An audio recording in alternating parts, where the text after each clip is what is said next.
अस्सलामुअलैकुम। आज के लेक्चर में हम डी मल्टीप्लेक्सर का मुताला करेंगे। इससे पहले लेक्चर में हम मल्टीप्लेक्सर का मुताला कर चुके हैं। आज के लेक्चर में हम उसका रिकैप देखेंगे। अगर आप मल्टीप्लेक्सर की वीडियो देखना चाहते हैं तो डिस्क्रिप्शन में हमने उसका लिंक मुहैया कर दिया है। आज के लेक्चर में हम डी मल्टीप्लेक्सर की लॉजिक डायग्राम का मुताला करेंगे, उसके ट्रुथ टेबल का मुताला करेंगे और मल्टीप्लेक्सर और डी मल्टीप्लेक्सर को इकट्ठा प्रोटीएस के अंदर सिमुलेट करके आपको दिखाएंगे। आइए देखते हैं। सबसे पहले हम देखते हैं कि हमने मल्टीप्लेक्सर में क्या देखा था। हमने देखा था कि मल्टीप्लेक्सर एक ऐसी डिवाइस होती है जिसकी इनपुट पर हम मुख्तलिफ जो है वो सिग्नल्स देते हैं और आउटपुट पर हम एक लाइन पर उन तमाम को भेजते हैं।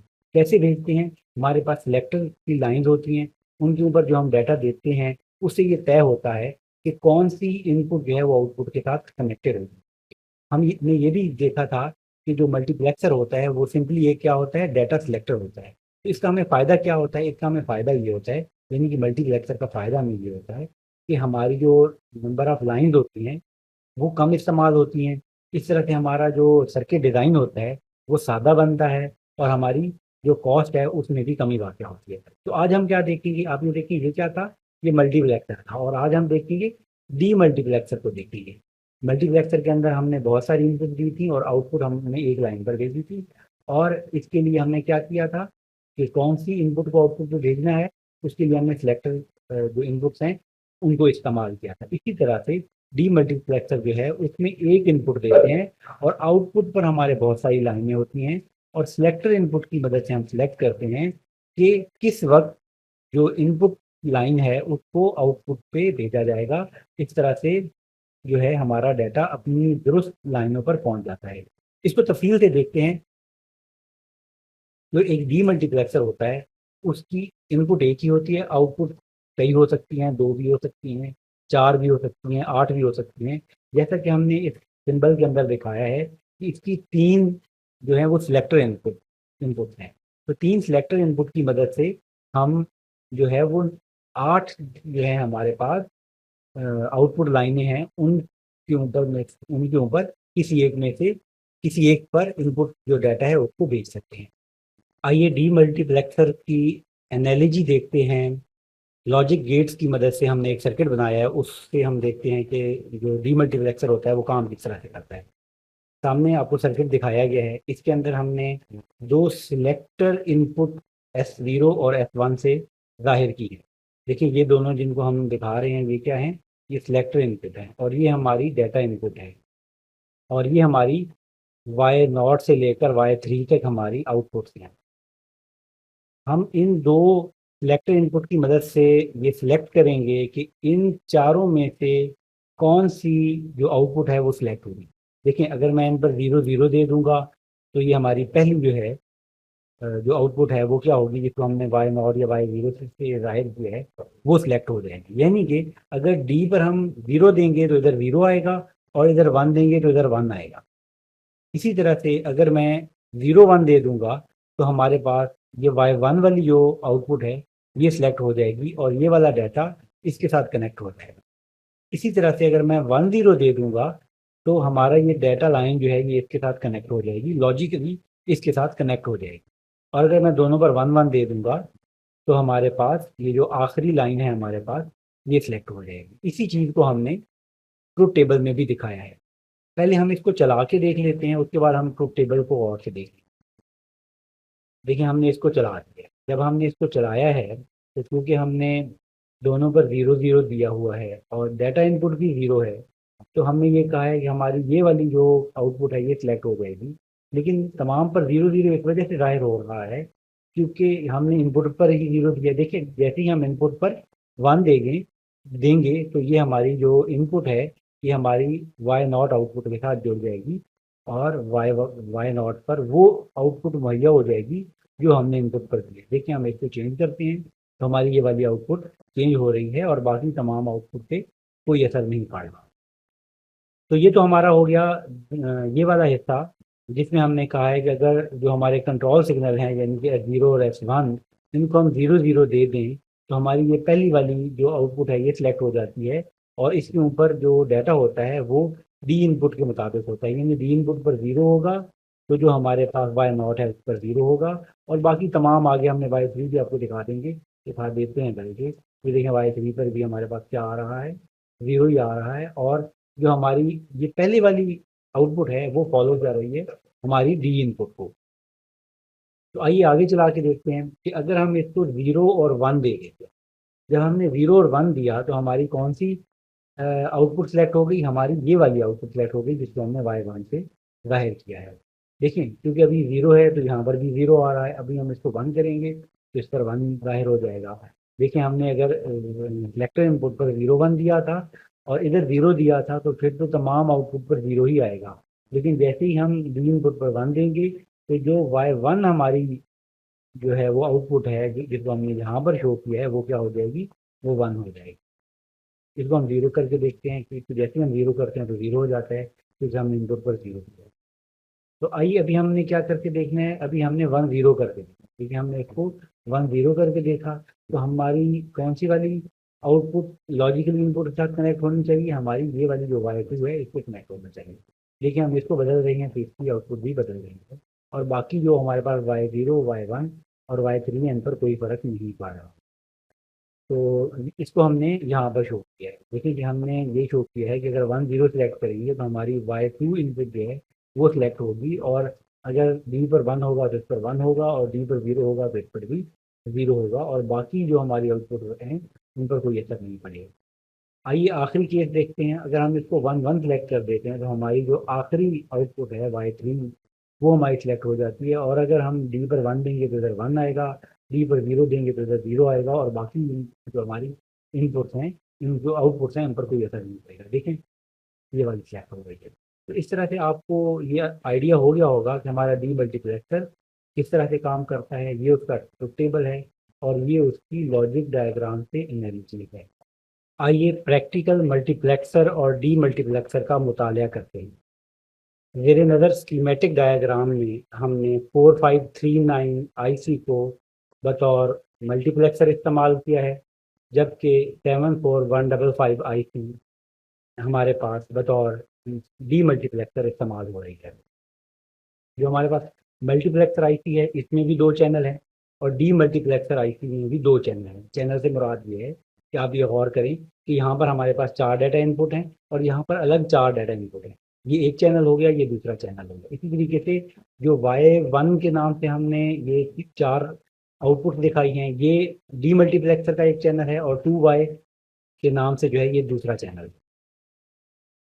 इन दोनों में से एक वक्त में कौन सा चैनल इस्तेमाल होगा या दोनों चैनल इस्तेमाल होंगे, इसके लिए हमारे पास ये स्ट्रोब इनपुट मौजूद है। स्ट्रोब की जो इनपुट है आप ऐसा समझें कि ये इनेबल का दूसरा नाम है।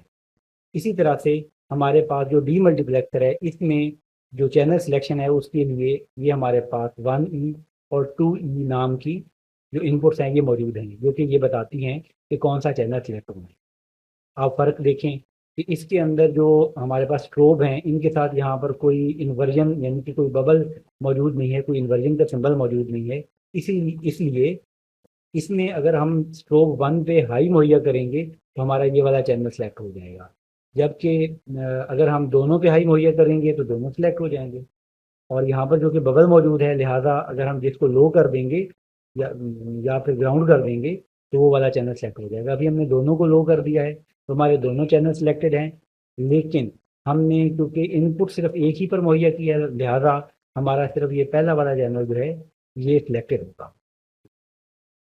हमने जो मल्टीप्लेक्सर है इसकी 3 इनपुट पर मुख्तलिफ सिग्नल दिए हैं, एक 100 हर्ट्ज़ का दिया है, एक 250 हर्ट्ज़ का दिया है, और ये 1000 हर्ट्ज़ का है, 100 हर्ट्ज़ का नहीं है। ये 250 हर्ट्ज़ है और ये 50 हर्ट्ज़ है। और इसी तरह से हमारे पास ये जो 2 ए और बी इनपुट्स हैं ये हमारी सिलेक्टर इनपुट हैं। बाज़ जगहों पर S1 और S2 या S0 S1 नाम की भी सिलेक्टर इनपुट होती है। तो आइए इसको चला के देखते हैं कि ये काम कैसे करेगा।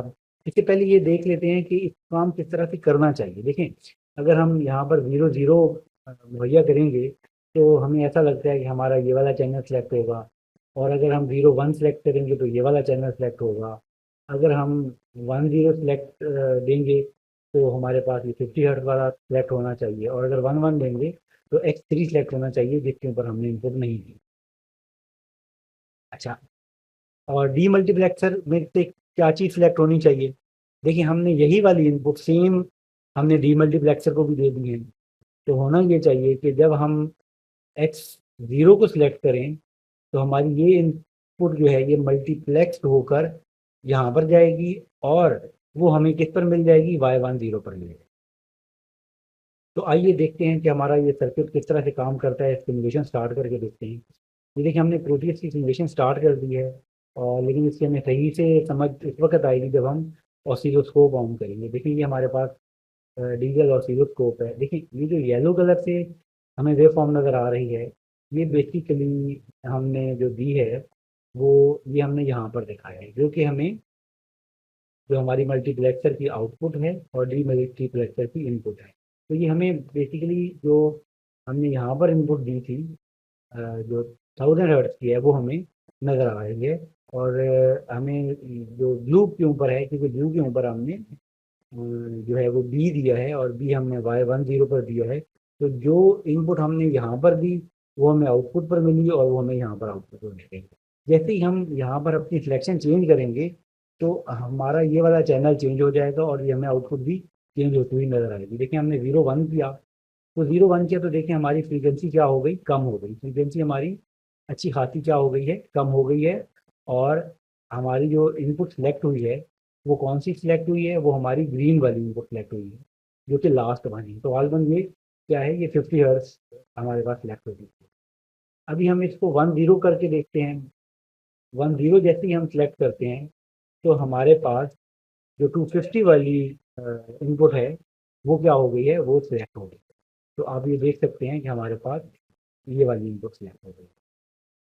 और अगर हम 1 1 दे देते हैं तो आप देख सकते हैं कि हमारे पास, क्योंकि हमने इनपुट कुछ नहीं दी थी, हमें आउटपुट पर भी कुछ नहीं मिल रहा, और इन तीनों आउटपुट जो हैं आपको नज़र आ रहे हैं कि हाई मिल रही है। अच्छा, ये हाई क्यों मिल रही है? हालांकि यहाँ तो लो मिल रही है। जैसा कि हम आपको पहले बता चुके हैं कि हमारी ये जो आईसी है इसकी जो आउटपुट है ये इन्वर्टेड है। आप ये गौर करें कि यहाँ पर ये बबल का साइन मौजूद है, यानी कि जो इनपुट देंगे वो आउटपुट पर मिलेगी। मिलेगी किस पर? जो लाइन हमने सिलेक्ट की होगी इन दो लाइनों की मदद से, लेकिन वो इन्वर्ट होकर मिलेगी। इसीलिए अभी फ़िलहाल हमारी जो लाइन सिलेक्टेड है वो ये वाली सिलेक्टेड है और हमें इन्वर्टेड होकर मिल रही है, जो कि हमें 5 वोल्टेज या जो भी हाई वोल्टेज हैं वो हमें मिल रहे हैं। तो इस तरीके से हमने ये देखा कि हम इन दो लाइनों से मल्टीप्लेक्सर की भी इन चार इनपुट में से किसी एक इनपुट को सिलेक्ट करके आउटपुट पर भेज सकते हैं, और जो हमें आउटपुट ये मिल रही है वो हम अपनी कोरेस्पॉन्डिंग इनपुट इनपुट के ऊपर इन दो सिलेक्टर लाइनों की वजह से हम भेज सकते हैं। अभी स्कीमेटिक को देखिए, हमने जो सिलेक्टर इनपुट हैं उनके ऊपर भी हमने 2 हर्ट्ज और 1 हर्ट्ज की जो है वो इनपुट मुहैया कर दी गई। तो होगा ये कि ऑटोमेटिकली हमारी ये जो सिलेक्टर इनपुट्स हैं ये तब्दील होती रहेंगी, और हमारी जो सिलेक्टेड लाइन है वो यहाँ पर भी तब्दील होती रहेगी और यहाँ पर भी तब्दील होती रहेगी। तो आइए देखते हैं कि हमारी जो ऑसिलोस्कोप है वो इस सिचुएशन के अंदर हमें क्या आउटपुट दिखाती है और ऑटोमेटिकली कैसे सिग्नल जो हैं वो सिलेक्ट हो रहे हैं आउटपुट के ऊपर। तो देखिए, हमने जो है वो सिमुलेशन चला दी है और हम ऑसिलोस्कोप पर देखते हैं।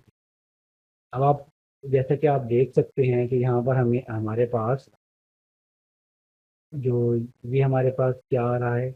यहाँ पर हमारे पास आ रहा है जो हमने ये हमारे पास जो एक एक्स3 इनपुट थी उसके ऊपर हमने कोई इनपुट मुहैया नहीं दी थी, वो सिलेक्ट हुई।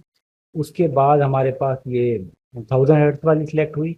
उसके बाद हमारे पास जो है ये 50 हर्ट्ज वाली सिलेक्ट हुई, और उसके बाद हमारे पास जो है वो 250 हर्ट्ज वाली इनपुट जो है वो सिलेक्ट हुई। तो आप ये देख सकते हैं कि ये देखिए, ये 1000 हर्ट्ज है, ये 50 हर्ट्ज है, और ये 250 हर्ट्ज है। और हमारे पास ये जो उसके बाद खाली जगह आती है ये बेसिकली हमारे पास ये वाला चैनल है। तो इसी तरीके से जिस वक्त हमारे पास जो ये वाला जो चैनल है येलो वाला, इसके ऊपर हमें 1000 हर्ट्ज मिल रही है, और जो हमारे पास ये रेड वाला चैनल है इसके ऊपर हमें मिल रही है, ये आप देख सकते हैं कि ये जो हमारे पास बाद में मिलती है हमें 250 हर्ट्ज। तो हमने ये 250 हर्ट्ज ही बेसिकली इस पे देना चाहिए थी। ये देखें, ये X1 पे था और ये Y1 पे ही हमें मिला है। इसी तरीके से जो 50 हर्ट्ज है वो हमें कहाँ पर मिलेगी, वो हमें मिलेगी Y12 पे। तो ये देखें Y12 जो है वो हमने ग्रीन के साथ शो किया है, तो हमें उस पर मिल रही है। मुख्तसरन ये कि हमारा जो मल्टीप्लेक्सर होता है उसमें हम मल्टीपल इनपुट देते हैं। सिलेक्टर इनपुट की मदद से हम किसी एक जो लाइन है उसको एक वक्त में आउटपुट के साथ जोड़ देते हैं, और इसी तरीके से जब सिलेक्टर इनपुट की जो इनपुट्स हैं वो चेंज होती हैं तो कोई और लाइन आउटपुट के साथ मिल जाती है। ये लाइनें हम जो हैं वो आगे भेजने के लिए इस्तेमाल करते हैं। हमारे पास डीमल्टीप्लेक्सर लगा होता है, इसमें भी हमारे पास सिलेक्टर लाइन मौजूद होती हैं, और हमारे पास जो मल्टीप्लेक्स डाटा आ रहा होता है उसमें हम अपना मतलूबा डाटा अपनी मतलूबा लाइन के ऊपर भेजते रहते हैं। इस तरह से अगर हमने यहाँ पर ये वाला डाटा किसी दूर किसी जगह पर भेजना है, तो बजाय इसके कि हम बहुत सारी लाइनें जो हैं वो वहाँ तक पहुँचाएँ, हम सिर्फ एक लाइन पहुंचा देते हैं और मल्टीप्लेक्सर और डीमल्टीप्लेक्स का इस्तेमाल करते हैं। इस तरह से हमारी जो कम्प्लेक्सिटी है सर्किट की वो कम हो जाती है और हमारी कॉस्ट भी कम हो जाती है। हमारी वीडियो को लाइक कीजिए, चैनल को सब्सक्राइब कीजिए। शुक्रिया।